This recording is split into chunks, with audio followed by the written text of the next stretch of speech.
All right, problem number 4. We have 6 parts. We're going to be using the graph to evaluate composition of functions. So this time we don't have the equations, we're just going to be plugging in the numbers. So part A wants us to do f and then g of 6. So if you think about order of operations, whenever we have grouping symbols, we start on the inside and work our way out. So we start with g of 6. So I'm going to go to this graphic. I'm going to go to the x value of 6. And we have two functions, y, which is f of x, and then down here the red one, y, is g of x. I'm starting on the inside, so I'm starting with g of x, which is 6. So I'm plugging in a 6. I'm going to trace up until I intersect the g graph. That looks like it intersects at about 3. So g of 6 is equal to 3. So once I figure that out, I replace g of 6. So now this is f of 3. Because I went to 6, I got the y value was 3. So now I'm plugging in 3 for my x. So I start over. Now I'm going to 3, and I'm going to trace that until I intersect the f equation, which just puts me back at 6. So the final answer is 6. So you plug in the x, you find the y, you use that y for the next x, and then you find the next y. So it's just going back and forth between x and y values. So answer is 6. Alright, so B, g of f of 7.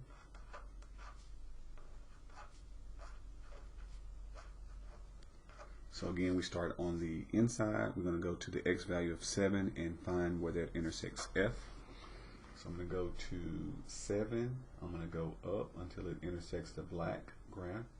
And that gives me 7. Okay. So this is equal to a y value of 7. So now we're looking at g of 7. And so I go back to 7, and I'm going to see where that intersects the red graph. And that gives me a y value of 4. So final answer for part B is 4. Alright, C, f of g of 4.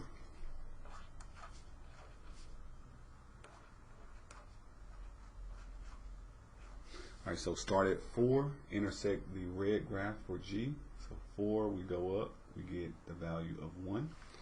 Alright, so I'm going to replace g of 4 with 1. So this is f of 1 now. So I'm going to go to 1 on the x-axis and see where that intersects the black graph, which gives me a y value of 3.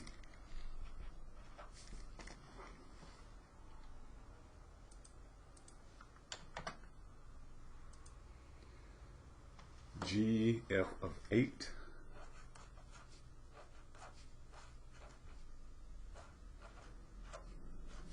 Alright, so we're going to start with 8 and intersect the black graph. Go to 8, trace up, intersect the black graph. We get y value of 8.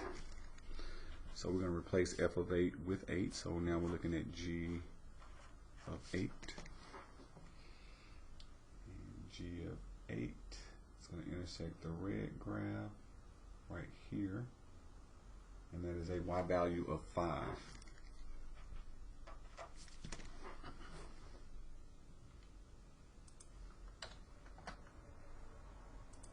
I got 2 more parts. F of 6. So now we're going to plug F, and we're going to use that twice. So we're going to start out by using 6. We're going to intersect the black graph. That's the F. Gives me 6. So we get F of 6. So we're just replacing that. So it's going to get the same thing. When we plug in 6 to F again, we're just going to end up with 6. So just kind of like a repeating cycle. Come back down to 6, intersect F, and it's still giving me 6. And then we're going to do G, F, G of 2. So this is going to be fun. So we're going to do it 3 times now. We got G, F, G of 2. So same concept. We're going to start with 2. We're going to intersect the G graph, which is red. 2 intersect G. That gives me a value of 2 for a while. 2 gives me 2. Okay, so we're going to rewrite this. We're going to have G, F. Now instead of G of 2, we now have F of 2 because we're replacing that. We've evaluated one of them. So now we're going to go to 2 and we're going to intersect the F graph, which is black. Gives me a value of 4. Okay. So now instead of F of 2, this is G. F of 2 is equal to 4. So now I'm going to do 4 and find the G value. So go to 4, trace up to the red graph, and that gives us 1. So 1 is our final answer.